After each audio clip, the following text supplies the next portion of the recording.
Bwana Yesu asifiwe. Amen. Naomba ushangilie kama mtu aliye hai.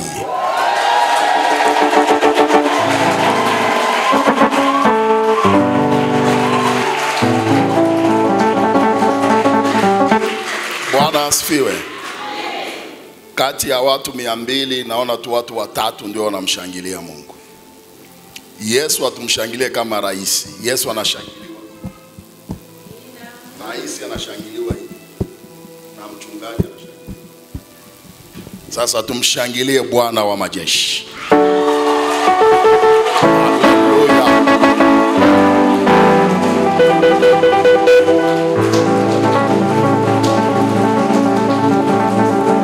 Bwana asifiwe. Na wasalimu kwa jina la Yesu. Ninamshukuru Mungu kuwepo mahali hapa kwa Pasaka hii ya mwaka 2025. Na nimefurahi sana kuwaona ninyi nyote. Naamini ya kwamba mna shauku ya kupokea. Na kweli chakula kimeandaliwa cha kutosha na hakitaisha. Hata kama umekuja na wageni ambao sio waalikwa ambao hawana kadi watakula na bado chakula kitabaki. Na hata utakuja na hotpot ya kubebea walio nyumbani utabeba bado chakula kitabaki. Nimebarikiwa sana kumuona mama yangu. Mama ubarikiwe. Nimefurahi sana, nampendaga mama huyu sana. Unajua tunatembea sana, najua ninachokisema. Unafika nyumba nyingine unamkuta mama, unasema hivi alijua kuna mgeni au hakujua. Kisha we mgeni unaanza kukaa na tahadhari. Hata ukatafuta kuomba juisi unamuuliza kwa Roho Mtakatifu akwambie. Akakwambia nyo unasema mama naweza nikapata juisi, ndio anakupa juisi. Lakini sio kwa mama yangu. Bwana asifiwe sana. Na anajua kwake mimi niko wazi sana. Na furahi pia kumuona baba yangu. Baba Mungu akubariki. Huwa nawapenda sana. Na furahi kuona wazee wa kanisa. Na furahi kuona mashemasi, waimbaji, kila mmoja na nafasi yake. Kwa hiyo twende tukajifunze neno la Mungu. Somo letu tunalo tayari linasema mimi ni podo katika mimi ni mshale katika podo la Mungu. Na hili somo nitaomba sana usikivu. Kwa sababu ni somo ambalo nimelifundisha sehemu nyingi sana. Nimeona matokeo yake. Na sababu ni semina, nitaruhusu tu kama kutakuwa na swali. Tutafanya hivi. Tukamaliza kipindi cha leo. Kama una swali, utaandika swali lako, utampatia mzee wa zamu. Kesho mimi nitakapokuja, takuta yale maswali. Tutaanza kujibu kwanza maswali, kisha tutaingia kwenye somo jipya. Tuko pamoja? Mimi napenda sana maswali. Sikwepe maswali sababu sifundishi vitu vya kufikirika. Nafundisha neno la Mungu, maziwa yasiyogoshiwa. Kwa hiyo uliza swali tukujibu kibibilia. Lile ni jambo la kwanza. Lakini jambo la pili, somo hili napenda likusaidie kama lilivyo nisaidia mwenyewe. Leo tuna mitafaruko katika makanisa. Tuna mambo masengenyo katika makanisa. Tuna migawanyo katika makanisa. Lakini sababu kubwa ni kwa sababu tu tunakosa maarifa ya kutosha. Leo tuna watu ambao wao ni majaji. Kazi yao ni kuhukumu tu wengine. Anahukumu mpaka unahisi ya kwamba yeye ndio ana mbingu. Leo tuna watu ambao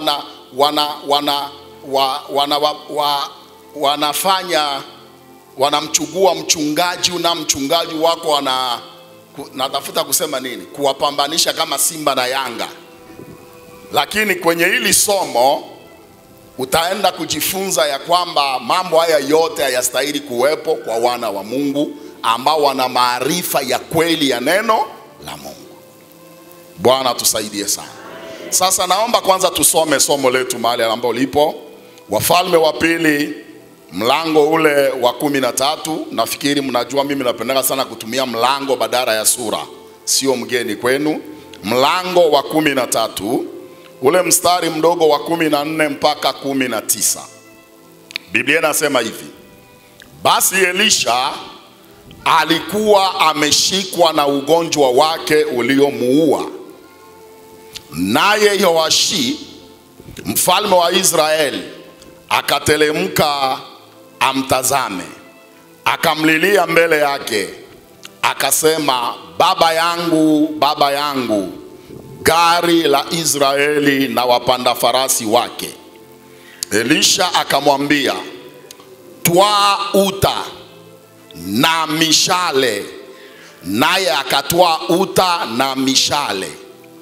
Akamwambia mfalme wa Israeli, weka mkono wako katika uta. Naye akaweka mkono wake juu ya uta. Elisha akaweka mikono yake juu ya mikono ya mfalme, akasema, lifungue dirisha linaloelekea mashariki. Akalifungua. Basi Elisha akasema, piga. Akapiga. Akasema, mshale wa Bwana wa kushinda, naam, mshale wa kushinda Shamu, kwa maana utawapiga Washami katika Afeki hata utakapowaangamiza. Akasema, itwae mishale. Akatwaa. Akamwambia mfalme wa Israeli, piga chini. Akaipiga nchi mara 3. Akaacha. Yule mtu wa Mungu akamkasirikia, akasema, ingalikupasa kupiga mara 5 au mara 6, ndipo ungelipiga Shamu hata kuiangamiza, bali sasa utaipiga Shamu mara 3 tu. Ndilo neno la Bwana.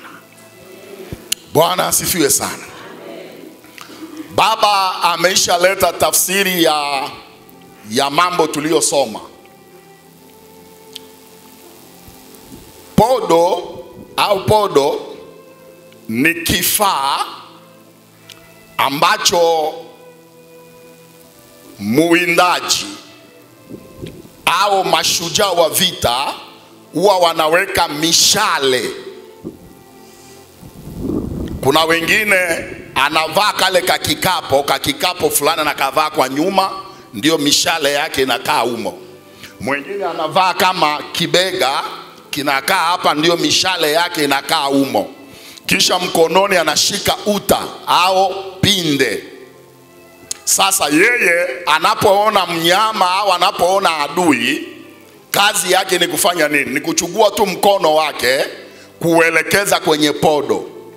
Mshale atakao ushika ndio atauweka kwenye pinde na kuachia kwenda kutekeleza kusudi lake. Bwana asifiwe sana. Tunaona pia katika Biblia kuna mtu anaitwa Daudi. Daudi yeye alipofika mbele ya Goliati kwa ajili ya kupigana naye, baada ya kukataa mavazi aliyompa mfalme Sauli, Daudi alienda kwenye mto wa maji, akaokota mawe 5, akaweka kwenye mfuko wake, kwenye podo lake. Kisha mkononi akashika nani yake ile ya kupigia yale mawe. Sasa alipofika mbele ya Goliati, mawe yalikuwa 5, lakini Daudi aliingiza tu mkono na jiwe alilolishika. Itakusaidia wewe ujue jinsi ya kuwaombea wengine na kumuombea mchungaji wako. Napenda nizungumze kitu hapa. Wakristo wengi leo ni wabinafsi kuliko unavyofikiri. Utakuta mtu anaingia maombi ya siku 2-3 kavu, iko anajiombea tu ni yeye. Naingia maombi naombea mimi na familia yangu. Achana na haya mambo, huo ni utoto. Ni mtoto mdogo ndio anagombeaka kila kitu, mdori wote anapenda huo wa kwake. Mtu mzima anaishaelewa kwamba hivi vitu nilishavuka. Bwana tusaidie sana. Mtu mzima anajua mtoto akija naomba ipeni yangu hata mnyima atamwachia. sababu anajua baada ya dakika 2 ataiacha pembeni, ataingilia mambo mengine, kuliko aanze kuvutana mtoto sababu ya peni. Unamliza mtoto sababu ya peni, mwachie dakika 2-3, ataacha, ataenda kwingine. Sasa Wakristo wengi wanashindwa kupata baraka au kufikia hatima yao kwa sababu walio wengi ni wabinafsi. Wanajiombea wenyewe, hawaombei wenzao, hawamuombei mchungaji. Maombi, hakuna sehemu ambapo mimi wanasisitiza na waambiaka washirika hivi, haingia akilini mimi mchungaji wako Noeli Kapaya mnakaa mnanisengenya kisha unakuja mimi nikuombee ubarikiwe. Wapi na wapi? Utalaani watu. Sababu kanuni ya Mungu anasema chochote apandacho mtu ndio atafanya nini? Atavuna. Bwana tusaidie sana. Maombi ya kumwombea mchungaji, sisemi hapa, niko nazungumza kwingine huko nilikopita. Lakini kwa uzoefu wangu kukuta watu wanamuombea mchungaji ni nadra sana. Wanamuombeaga vipi? Kama ni wamama, siku yao ya mama, utaona tu kiongozi wa mama, sasa tunaenda kumwombea mtumishi wa Mungu na familia yake. Kana toa ngoma tu mwanaharamu afanye nini?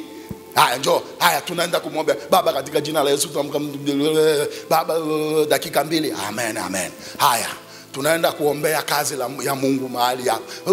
Sasa haya sio maombi. Huko unapaka blue band kwenye mkate kama mamalishe. Si watu mnakula kwa mamalishe, mnajua? Kakijiko aka chakula njoo anakaweka kwenye maharage kisha anakatikisa tena. Njoo sasa anakalashilashi hivi kapunje kaanguke hapa. Atamani si uweke tu sehemu weka tu sehemu moja. Bwana tusaidie sana. Weka tu sehemu moja. Kama ni punje 10, hata uifanye vitabaki tu 10, ili tu sehemu yote ishike kamchuzi upate jinsi ya kula. Sasa ndio maombi ambao huwa tunaombewa sisi kama wachungaji. Bahati nzuri na mimi ni mchungaji. Lakini ukute kabisa ule mtu ambaye anasema nina siku 2 au 3 sili sinywi na muombea mchungaji, hapa nafikiri wapo, lakini kwangu mimi sijampata. Baba unao hapa hapa mpo, Mungu awabariki kabisa, endeleeni. Lakini kama hampo, basi mjitafute. Bwana tusaidie sana. Jitafuteni. Katika ufalme wa mbinguni kuna siri ambao toka nimegundua imenisaidia sana, na popote napofundisha wanaotendea kazi imewasaidia. Ya kwamba mara zote unapojikuta na tatizo fulani, acha kujiombea, ombea wale ambao pia wanapitia tatizo nayopitia. Ndio utapata ule wimbo wa tenzi, usinipite unapowazuru wengine nami unipitie. Bwana asifiwe sana. Jambo hili naliona sana kwa mzee wetu marehemu Kulola. Mzee yule nilikuwa karibu naye sana mwisho. Baba ule nakumbuka alienda hapa kwa Kakobe. Ndio ameshachoke na anakaa pale kwenye kiti, kwa kumpandisha inabidi Alexi ampandishe madhabahuni. Lakini mzee alikuwa akishapanda madhabahuni, anaanza kufundisha na kuombea watu, anashuka mwenyewe anaenda kukaa kwenye kiti. Sijui kama mko mnanielewa ninachokisema. Sababu gani? Pale anapoweka mikono juu ya wagonjwa ili Mungu akuguse, we lazima kwanza apitie kwake. Sasa hawezi akakuta ugonjwa kwake au ache akaponye wa kwako. Hapana, ataanza kwanza kumponya yeye, sababu kila mara unampa mtu kitu ambacho ulicho nacho. Petro akamwambia kiwete, tulicho nacho tunakupa, kwa jina la Yesu simama. Wakamshika mkono akasimama na miguu ikafanya nini? Ikapata nguvu. Bwana asifiwe sana. Hiyo ndiyo kanuni ambayo inabidi utendee kazi. Kama ni kwenye ndoa yako kuna mambo yanasuasua, acha kujiombea. Ombea ndoa zote zinazosuasua. Utaona jinsi ambavyo Mungu atatatua ya kwako. Biblia inasema hivi, njia zako zikimpendeza Bwana atakupatanisha hata na maadui zako. Bwana tusaidie sana. Yesu anasema hivi, unapoenda kwenye nyumba ya mtu, sawa, mimi hapa nimekuja kwenye nyumba ya baba yangu Mwenda, niseme hivi, amani iwe juu ya nyumba hii. Basi. Sasa Yesu anasema hivi, kama kwenye hiyo nyumba kukawa mwana wa amani, amani yangu itafanya nini? Itakaa juu yake. Lakini kama hayupo itafanya nini? Itanirudia mwenyewe. Kumbe nangesema nyumba hii laaniwe na hakuna mwana wa laana, laana inafanya nini? Inanirudia mwenyewe. Bwana tusaidie sana. Ndio maana kanuni ya ufalme nasema muwabariki wanao walaani, muwatendee mema wanao wazuru, muwaombee wanao. Unaona, inaonyesha hivyo. Hiyo ndio kanuni ya ufalme wa mbinguni. Mtu anapokulaani wewe mbariki, sababu unapombariki yeye sio mwana wa baraka, hiyo baraka itafanya nini? Itakurudia. Na unapomlaani kumbe yeye sio mwana wa laana, hiyo laana itafanya nini? Chochote apandacho mtu ndicho. Bwana tusaidie sana. Kwa hiyo tupate nafasi. Sababu gani kumwombea mchungaji? Biblia inasema hivi, nitampiga mchungaji na kondoo watafanya nini? Kumbe sisi tuko hapa Frelimo sababu tuna mchungaji. Kwa hiyo anayelengwa na shetani sio ninyi bali ni mchungaji. Hakuna andiko linalosema nitapiga kondoo mchungaji atakimbia. Kwa hiyo kondoo hata wapigwe vipi mchungaji yuko pale. Sasa shetani anajua hata nipige kondoo vipi mchungaji hatakimbia, lakini nikampiga mchungaji kondoo watatawanyika. Kwa hiyo anamwataki sana mchungaji. Sasa watakao mlinda kwa maombi ni ninyi mnaotunzwa naye. Bwana tusaidie sana. Tuko pamoja? Niko naeleweka? Hiyo ndio lengo ya hii somo, sababu nakwambia kuanzia kesho takuingiza kwenye mambo mazito sana. Mimi ni mshale katika podo la Mungu. Utaona mambo mazito sana huko. Nimekaa kwenye utumishi miaka nenda rusi, kuwa najua kwa nini Musa kuingia Kanaani. Lakini kwenye hili somo Bwana alipokuwa ananizungumzia kuhusu hili somo, nikagundua kumbe Musa haya atakuonyesha hakustahili kabisa kuingia Kanaani. Takuonyesha kwa maandiko, utaona mwenyewe. Utaona mwenyewe kabisa. Unajua nilipokuwa nasoma naangalia nasema mbona hii Biblia naisomaga? Mbona hapa sijaonaga? Natafuta tafsiri nyingine, lugha nyingine nayo ijua inasema hivyo hivyo. Kasema ndio maana jamaa huyu hakuingia Kanaani.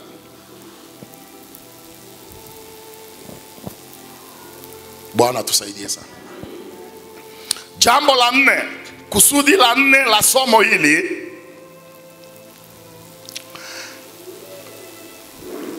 ni kumsaidia Mkristo aelewe ya kwamba sote tumeitwa na Mungu mmoja, Bwana mmoja, Roho mmoja, imani moja, tumaini moja, lakini kila mmoja yuko kivyake. Kanisa tukafikia hatua ya kujua utofauti wa wito, hata kugawanyika hakutakuwepo tena. Na nitakuonyesha kwenye Biblia. Bwana tusaidie sana. Nasema Bwana tusaidie. Kama mimi ni kiongozi, nitawaongoza jinsi ambavyo kufatana na neema ambayo Mungu ameiweka ndani yangu tu. Na wakati wangu ukiisha, atakaye kuja mkatamani awe kama mimi, mtakuwa mumekosa. Tena mtatenda dhambi ambayo hata mbinguni hamtaingia. Ndio maana Mungu hapendi kurudi, sababu atakuta wengi hawataingia mbinguni. Sababu ya kufananisha watu. Hiyo fingerprint unayo mwenyewe. Dunia nzima kati ya watu ambao tuko bilioni 7.6, lakini peke yako kaweka hapo, ni dunia nzima inajua huyu ni wewe. Popote upitapo, sisi tunaosafiri pafika kwenye immigration popote, wanakwambia simama, haya weka tu, ndio inaonekana passport ya Kapaya, ndio wanakupa visa, pita. Hata mtu mwingine aje na passport yako ikafika hapa anakamatwa. Bwana asifiwe sana. Anakamatwa kirahisi. Sio tena kama siku za zamani ambao Waafrika wote tulikuwa tunasafiri na passport ya ndugu tu, wazungu wakawa wanajua kutofautisha. Kama walio wengi wanakuwa nahisi wa China wanafanana, hawafanani kwa chochote au kwa lolote. Ukaishi nao hawafanani kabisa. Sababu na waona mara moja kwa baada ya miaka 5. Njoo unahisi jinsi ambao wapia wanatona sisi Waafrika wote tunafanana. Sasa wakisha kaa na sisi wanajua hatufanani. Bwana tusaidie sana. Wa Korea, wa China, wa Japani hawafanani kwa chochote au kwa lolote. Nimefanya nao kazi ya watu, kumbe hawafanani kabisa. Wako tofauti. Ila sasa wakati ukiona waona mara moja baada ya miaka 5 na hisi ndio yule uliyemuona. Sasa ndio wakaja sayansi ikaja kasema tutafute kitu ambacho kitawafananisha watu, ni fingerprint. Basi bonyeza hapa, hapa wewe ni mweusi kweli, sawa, haya weka hapa twi, haisomi. Haya kaa pembeni.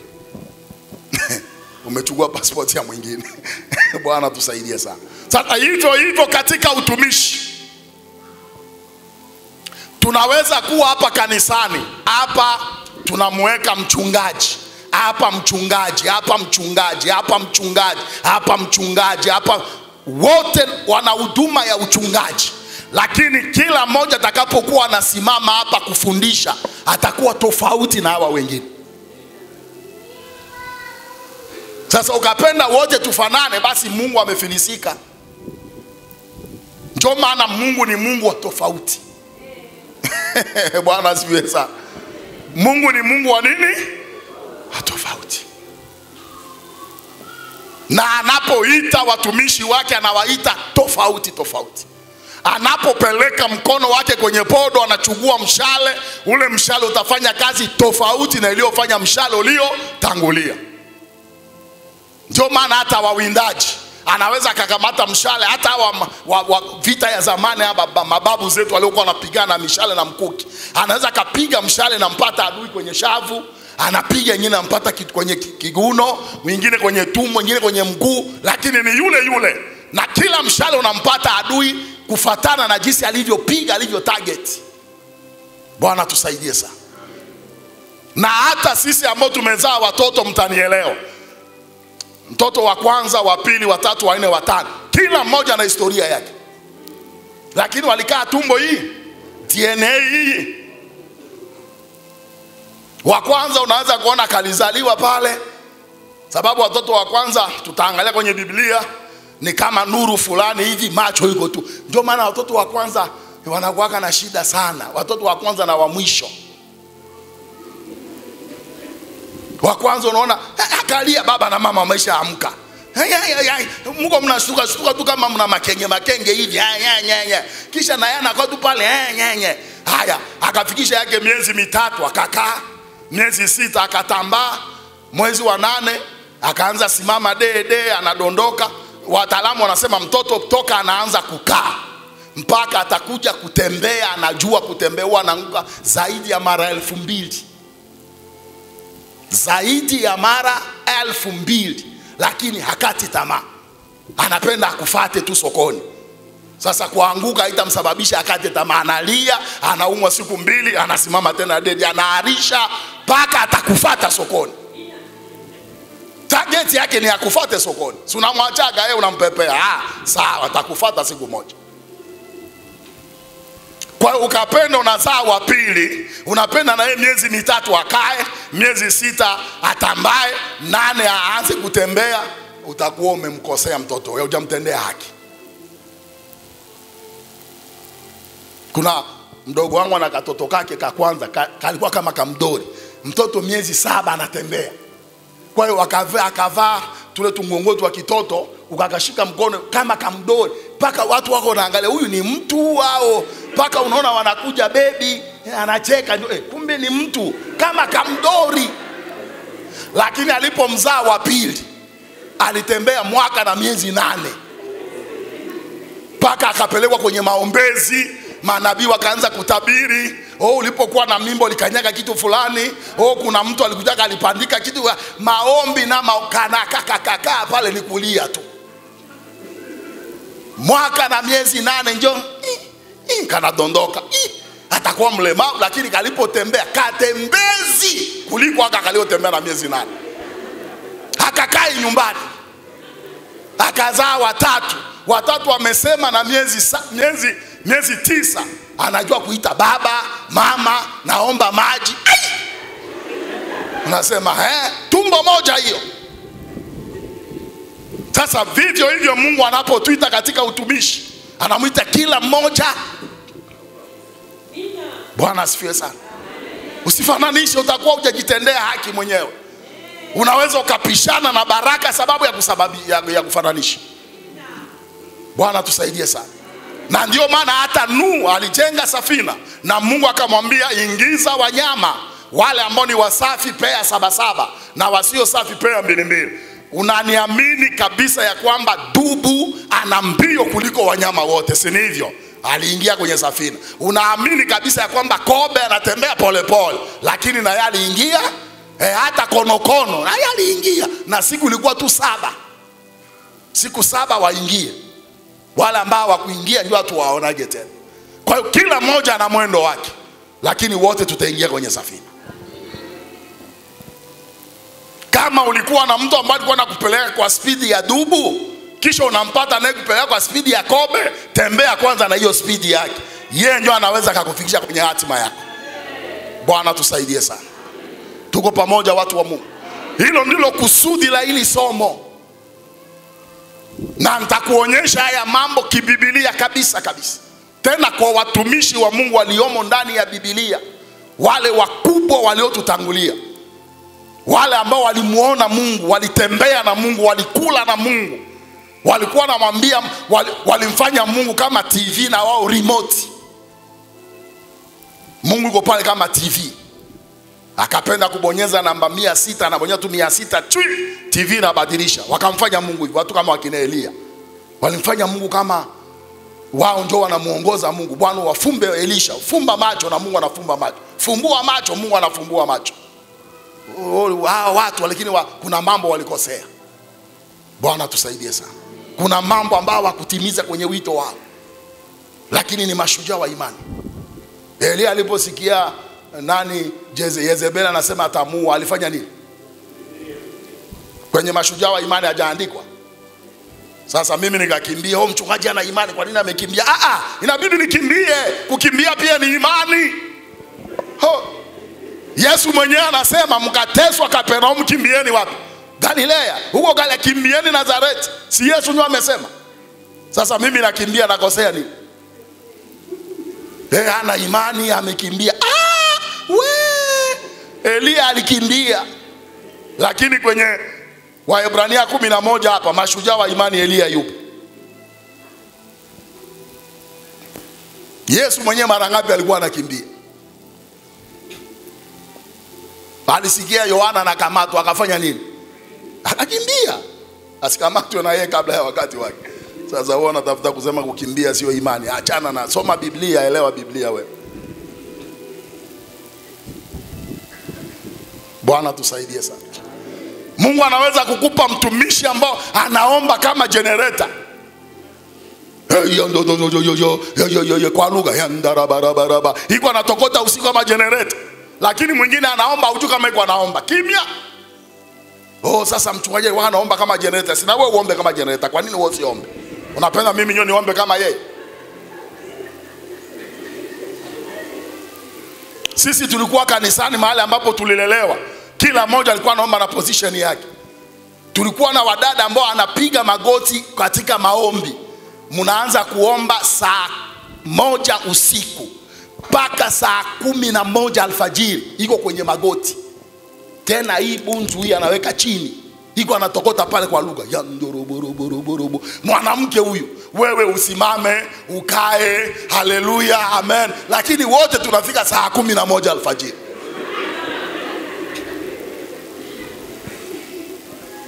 Bwana tusaidie sana. Lakini aliyemuoa huyo dada hakupata raha kwenye ndoa.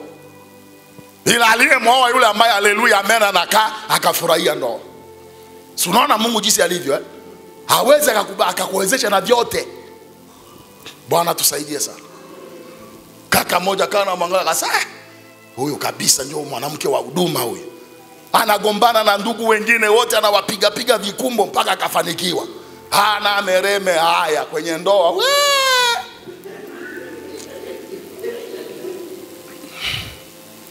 Paka unauliza jamani ni yeye? Paka niko najiuliza ni yeye, wanasema ndio yeye. Si yeye huyo, ndio dada huyo, yeye huyo. Sasa kwa natafuta ameshapata, amefika. Lakini wale ambao walikuwa anakaa kwenye kiti, baba katika jina la Yesu, anasimama mara anaenda kwenye ukuta, haombi, anakaa tu kimya, iko anaona maono. Ukamuuliza pale, akubali kulala, anasema sijalala, na iko anaona maono. Jo kanisa, sasa wote tupige magoti ili iweje? Wote tusimame ili iweje? Bwana tusaidie sana. Tuko pamoja. Kwa hiyo tumeitwa tofauti tofauti, lakini Mungu mmoja, Bwana mmoja, Roho mmoja, imani moja na tumaini moja. Lakini kila mmoja tafikie tumaini jinsi ambavyo Mungu alifanya nini? Alivyomuitia. Na la tano, jambo la tano na la mwisho, kumsaidia Mkristo aelewe ya kwamba katika ulimwengu wa roho kuna siri kubwa. Kumsaidia Mkristo aelewe ya kwamba katika ulimwengu wa roho kuna nini? Kuna siri kubwa. Sasa naomba tumalizie hapa kwenye siri katika ulimwengu wa roho. Tumalizie leo hapa, msingi wetu utakuwa umewekwa. Kesho tunaanza kuingia kwenye somo letu. Bwana asifiwe sana. Andika siri katika ulimwengu wa roho. Paulo ndiye mtume aliyejaribu kutuzungumzia siri zilizoko katika ulimwengu wa roho. Na hizo siri ukazijua, hutafananisha watu, hutakaa pale kujaji mtu, bali utakaa chini ya neema ambayo inaonekana, unakubaliana nayo na mambo yanasonga mbele. Bwana tusaidie sana. Tuko pamoja watu wa Mungu.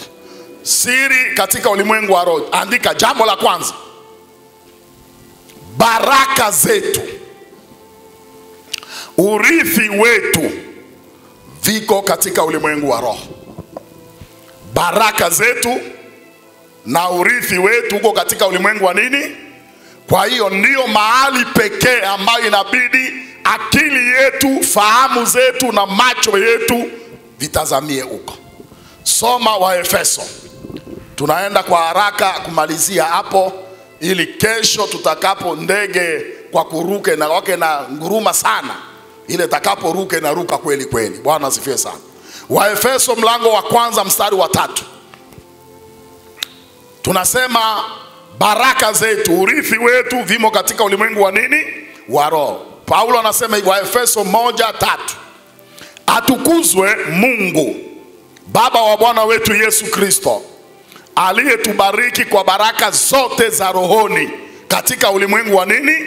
Wa roho, ndani yake Kristo. Soma Petro wa kwanza mlango wa kwanza mstari wa 4.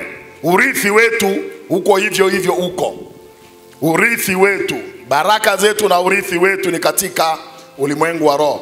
Waraka wa kwanza wa Petro mlango wa kwanza mstari wa 4. Tuko pamoja?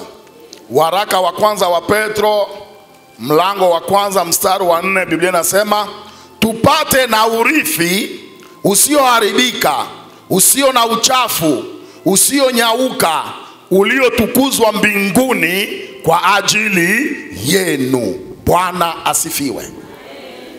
Sasa katika ulimwengu wa roho, baraka zote unazozitafuta wewe zinapatikana kwanza katika ulimwengu wa nini? Wa roho. Kwa hiyo kama unataka kuwa mshindi, lazima kwanza uwe mshindi katika ulimwengu wa roho. Katika ulimwengu wa roho usiposhinda, hapa chini hata wakuwezeshe namna gani hutaweza. Mambo yote yanaanza katika ulimwengu wa nini? Mahali baraka zetu. Atukuzwe Mungu Baba wa Bwana wetu Yesu Kristo, aliyetubariki kwa baraka zote katika ulimwengu ndani yake Kristo. Kisha anasema kwa Wakolosai mlango wa 3 mstari wa 1 mpaka wa 3. Sababu baraka zetu ziko katika ulimwengu wa roho, na sababu urithi wetu huko. Wakolosai mlango wa 3 mstari wa 1 mpaka wa 3 anasema hivi: basi mkiwa mmefufuliwa pamoja na Kristo, yatafuteni yaliyo juu, Kristo aliko ameketi mkono wa kuume wa Mungu. Yafikirini yaliyo juu, sio yaliyo katika nchi, kwa maana mlikufa na uhai wenu umefichwa pamoja na Kristo katika Mungu. Bwana asifiwe. Jambo la pili, katika ulimwengu wa roho, huko katika ulimwengu wa roho ndio tunaona nafasi ambayo Yesu anaishikilia katika ulimwengu wa roho. Waefeso ile mlango wa 1 mstari wa 19 mpaka 20. Waefeso mlango wa 1 mstari wa 19 mpaka 20. Waefeso mlango wa 1 mstari wa 19 mpaka 20. Huwa narudia mara 2 mara 3 sababu sote hatuna speed moja ya kuandika. Tuko pamoja? Na ili jirani asikusumbue, ndio narudia mara 2 mara 3. Wewe ambao umeandika mshukuru Mungu, ili mvumilie pia ambao hajaandika. Waefeso 1:19 mpaka 20. Tunaenda kuona position au nafasi ya Yesu katika ulimwengu wa roho. Biblia inasema hivi: na ubora wa ukuu na uweza wake ndani yetu tuaminio jinsi ulivyo, kwa kadri ya utendaji wa nguvu za uweza wake aliyotenda katika Kristo alipomfufua katika wafu, akamuweka mkono wake wa kuume katika ulimwengu wa nini? Wa roho. Bwana asifiwe sana. Kwa hiyo tunapoenda katika ulimwengu wa roho, mahali ambapo baraka zetu zipo ndani ya huyo Yesu anaketishwa mkono wa kuume. Ninaposema mkono wa kuume, usitafsiri kama jinsi ambavyo mama anakaa kwenye mkono wa kuume wa baba. Sawa? Sio hivyo. Mkono wa kuume ni lugha inamaanisha uweza, mamlaka, nguvu, kila kitu anacho. Lakini usione kama Mungu anakaa hivi, Yesu anakaa hapa hivi. Bwana tusaidie sana. Ndio maana ya mkono wa nini? Wa kuume. Maana yake amemketisha kwenye mamlaka yote. Na ndio maana utasoma Biblia inasema, Yesu akasema, nimepewa mamlaka yote mbinguni na duniani. Enendeni ulimwenguni kote mkafanye mataifa kuwa wanafunzi. Bwana asifiwe sana. Anasema nimepewa mamlaka yote. Nimewapa mamlaka yote ya kukanyaka nyoka na nini? Na nge. Na kila nguvu za giza, na hakuna kitakacho wadhuru. Ndio maana ya mkono wa nini? Wa kuume. Jambo la tatu, katika ulimwengu wa roho, sisi pia tunaenda kuona nafasi yetu katika ulimwengu wa roho. Mimi na wewe ambao tumemwamini Yesu, tuko wapi katika ulimwengu wa roho? Soma Waefeso ile mlango wa 2 mstari wa 6. Waefeso mlango wa 2 mstari wa 6. Biblia inasema hivi: akatufufua pamoja naye, akatuketisha pamoja naye katika ulimwengu wa roho katika Kristo Yesu. Kumbe Yesu alipokufa, mimi na wewe tulikufa pamoja naye. Bwana asifiwe sana. Na alipofufuka, hajatuacha sisi kaburini, akafufuka pamoja nasi. Kisha tumeketishwa pamoja naye katika ulimwengu wa nini? Wa roho. Na huko katika ulimwengu wa roho tunaona ameketi mkono wa kuume wa Mungu. Maana yake na sisi tuko kwenye mkono wa nani? wa kuume wa Mungu. Maana yake mamlaka yote ni sisi ndio tunashikilia. Ndio Biblia inasema tazama ishara itakayofuatana na waaminio. Kwa jina langu watafanya nini? Watatoa pepo. Kwa jina langu wataweka mikono juu ya wagonjwa nao watapata afya. Kwa jina langu. Soma Yohana 12:26.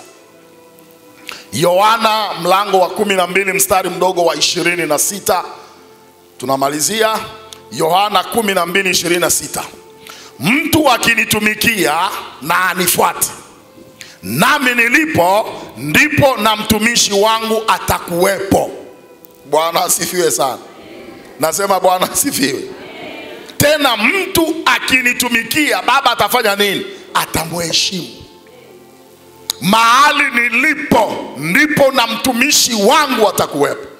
Tumeona Waefeso 1:19 mpaka 20, Yesu ameketishwa mkono wa kuume katika ulimwengu wa nini? Wa roho. Na sisi tulipofufuliwa, tumefufuliwa pamoja naye, tunaketishwa naye katika ulimwengu wa roho. Kwa hiyo sisi pia tuko katika mkono wa kuume wa Mungu Baba. Bwana asifiwe sana. Jambo la 4, aya siri hiyo yote ya ulimwengu wa roho, ni nani amepewa uwezo wa kulitangaza? Ni kanisa, ambalo kanisa ni mimi na wewe. Bwana asifiwe sana. Hapa panaitwa kanisa. Unajua kwa nini panaitwa kanisa? Hapa si ni kanisa? Kwa nini panaitwa kanisa? Sababu ya jengo? Sababu wanaokusanyika ni kanisa. Biblia inasema hamjui ya kwamba miili yenu ni hekalu la Roho Mtakatifu, mahali ambapo Mungu anakaa. Sasa wewe una Roho Mtakatifu, mimi ni naye. Tunaposhiriki hapa panaitwa kanisa. Lakini mimi ningekuwa mlevi na wewe mlevi, tunakusanyika hapa, panaitwa klabu. Kwa hiyo jengo lote linapewa jina ya wanaokusanyika pale. Sasa watu wanakoseaga, wanahisi hapa ndio kanisa. Ndio maana akija hapa hapo utakuta mtu wote ni mpole mstaarabu hapa. Kama uone sasa nyumbani kwake unasema aya, pako utaimba ule wimbo watu wako wanaimba kwenye mitandao siku hizi, Kasongo yeye. Ndio huyu. Sababu yeye anajua hapa ndio kanisa, anasahau ya kwamba yeye ndiye kanisa. Bwana tusaidie sana. Anasahau ya kwamba yeye ndiye barua ya Mungu ambayo inabidi watu waisome. Ndio maana mlevi, hata awe mlevi kiasi gani, ukamwita hapa, unamwambia njoo, anakuja, utaona kwa kuingia pa lazima aingie kwa heshima. Anasahau wewe unayeongea naye ndio kanisa. Wewe anaweza akakukosea heshima, lakini sio hili jengo. Utaona anaingia kwa ustaarabu, na hivi wote tulianzaga kule, lazima atafanya hivi. Kisha anakaa kwa ustaarabu kabisa, anajua niko kanisani. Akatoka anakuwa muhuni. Sasa tutambue kwamba sisi ndio kanisa. Bwana asifiwe sana. Na hili jengo linapewa jina ya kanisa sababu tunashiriki hapa. Waefeso 3:10. Ni kanisa ndio inabidi itangaze mambo haya. Waefeso 3:10. Tuko pamoja? Biblia inasema hivi, Waefeso 3:10. Ili sasa kwa njia ya kanisa hekima ya Mungu iliyo ya namna nyingi ijulikane na falme na mamlaka katika ulimwengu wa nini? Wa roho.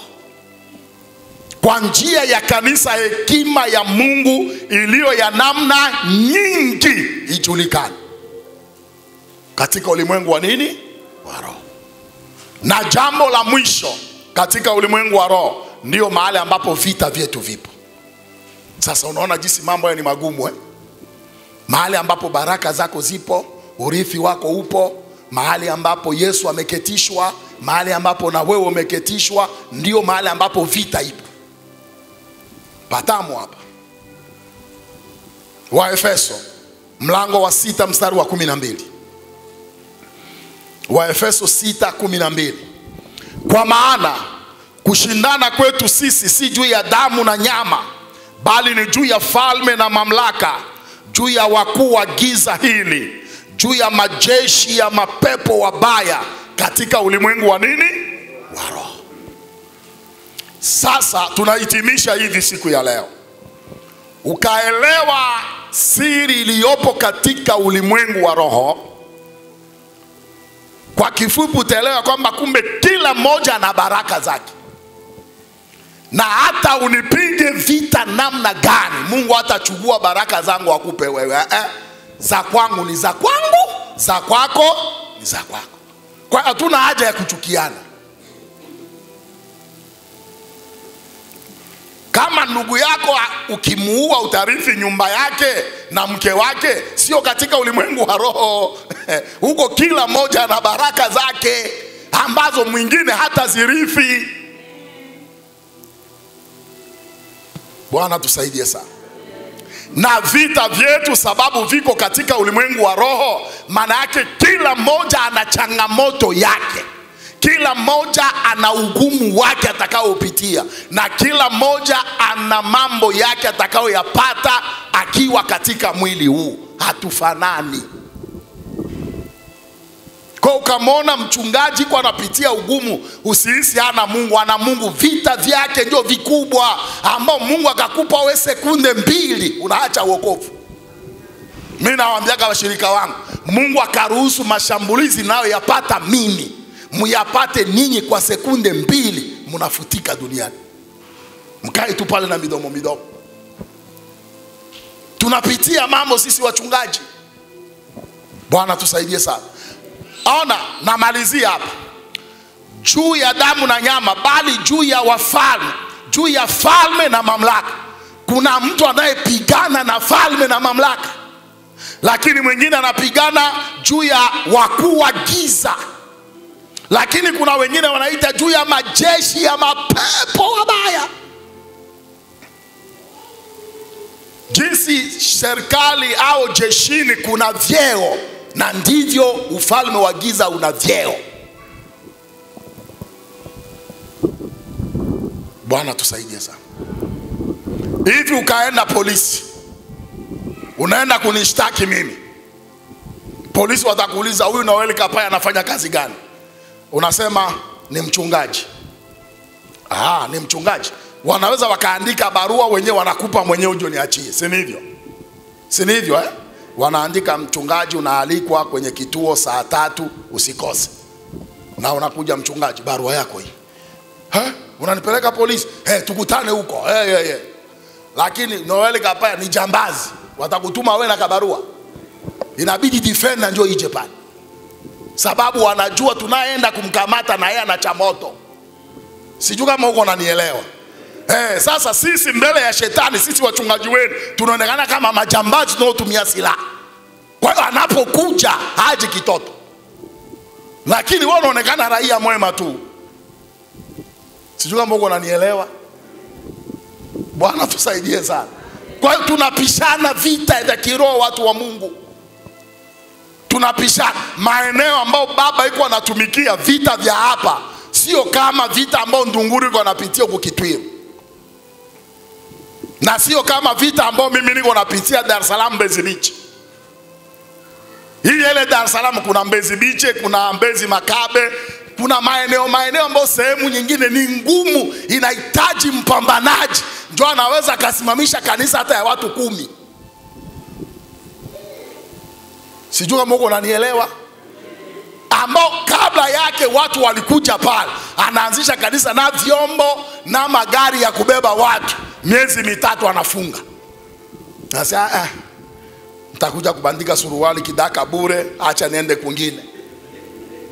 Lakini wewe unafika pale kanisa linasimama, na wenyeji wanakaa tu kukupongeza.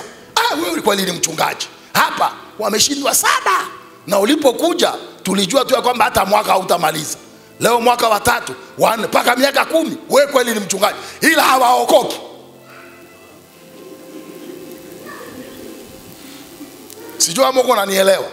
Hawaokoki, ila wakafinywa usiku wanakuja kukuongea. Baba mchungaji, baba mchungaji. Unasema jamani, mbona nasikia kwenye geti kama wanagonga? Unatoka, nani? Mimi jirani yako. Ndio Wapemba wale. Mpemba, kulikoni? samani mchungaji, fungua mara moja. Unafungua, kitoto kiko kinatoka povu. Unasema makata huyu. Kuliko sasa mchungaji, ona mtoto, unasema nifanye ni muombe. Unamwamini Yesu. Mchungaji, naamini ndio nimekuja hapa. Haya baba, jidhihirisha, pepo toka kwa jina. Mtoto anapona. Unasema kesho atakuja kanisani. Kuna watumishi wanatumika maeneo kama haya, na anapokuwa pale anajisikia raha, hataki kuhama,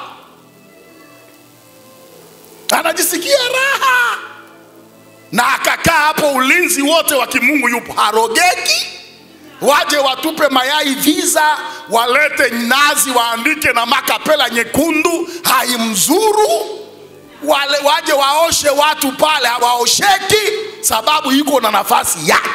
Sasa we anakaa mjanga 10 na watu 10, we kakae pale. Kama watu 10 watakaa, we kakae pale uone kama utakaa na wale 10. Hautaonaga hata mtu, utakuja mwenyewe mpaka utachoka, utafunga milango, sababu vita tunapishana. Simama kwa miguu yako. Simama kwa miguu yako, mtakatifu wa Mungu. Kesho tunaenda kuingia kwenye somo letu, ila ambia tu jirani yako, mimi ni mshale katika podo la Mungu. Bwana asifiwe sana. Sisi ni mishale katika podo la Mungu. Kwa hiyo watu wa Mungu, kuanzia kesho na kuomba, tuanze pamoja, ili tupate muda kabisa wa kuchambua somo hili vizuri, tueleweke. Tuko pamoja? Uelewe wewe ni mshale na mimi ni mshale, lakini inapofika kwenye kusudi la Mungu, utatenda tu lile ambalo Mungu amekukusudia. Kwa usiwe pale kumjaji mtu, kumuona mtu kama vipi, na usiwe pale kumuiga mtu yeyote. Kama wewe ni mwimbaji, imba kama wewe. Usiimbe kama Rose Muhando, tayari Rose amesha kumeza. Watu utasikia dada wanaimbaka, lakini kama Rose. Sasa wewe jina lako halijulikani tena, inakuwa tu Rose Rose. Imba kama wewe, toka kama wewe, cheza kama wewe, fundisha kama wewe. Bwana asifiwe sana. Wewe unatafuta kuiga sauti ya Kulola, wapi na wapi? Wapi na wapi rafiki yangu? Wapi na wapi? Kwanza ukafanya unaonekana kituko, sababu yule alikuwa na sauti ya upako ambao Mungu alimpa, akafanya mapepo yanatoweka. Wewe unafanya ya kutuchitiachitia hapa bwana. Acha ujinga, acha utoto. Paulo anasema tusiwe wajinga, tujue nini yaliyo mapenzi ya nani? Ya Bwana. Bwana asifiwe sana. Usiwe na sauti ya kuombea na sauti ya kuongelea. Hapana. Mama Manjangu omba, Mungu tunakuomba. Mama Manjangu sema, Bwana asifiwe. Sema kama unavyosema, omba kama unavyosema. Kwa nini kutuchosha?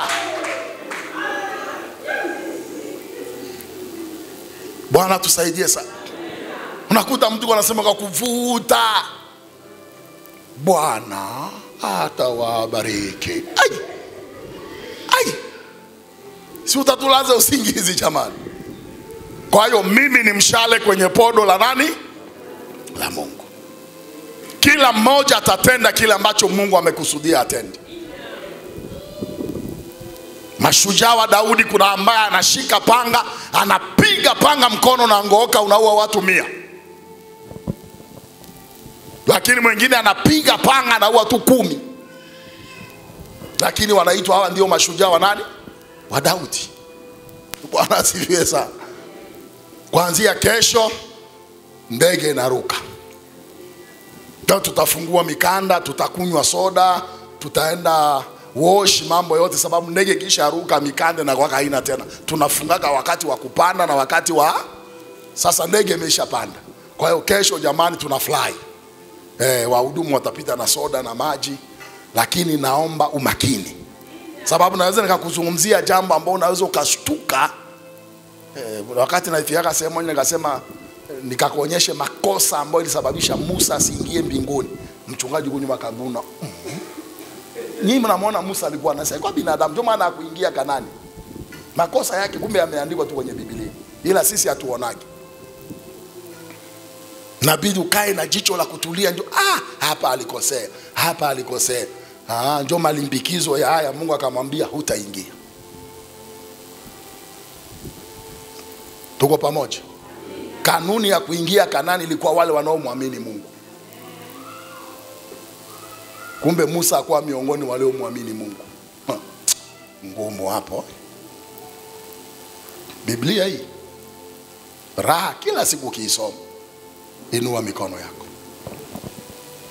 Rudia maneno haya kwa utulivu. Sema, Baba, katika jina la Yesu, nimejiandaa kwa ajili ya Pasaka hii, na umetuma neno lako ili liniponye na kuniokoa katika maangamizo yote.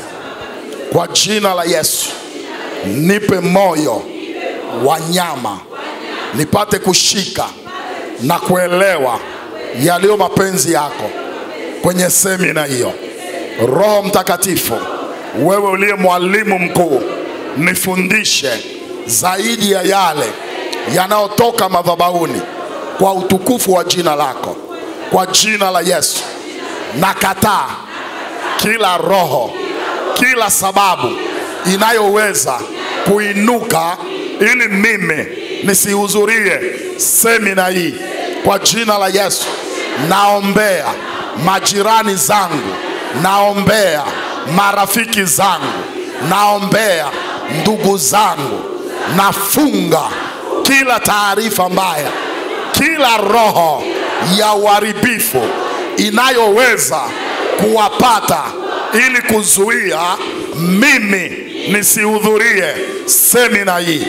Kwa jina la Yesu, ninafunga hizo roho, ninazuia kwa jina la Yesu, nasimamisha utendaji wa hizo roho mpaka semina itakapoisha.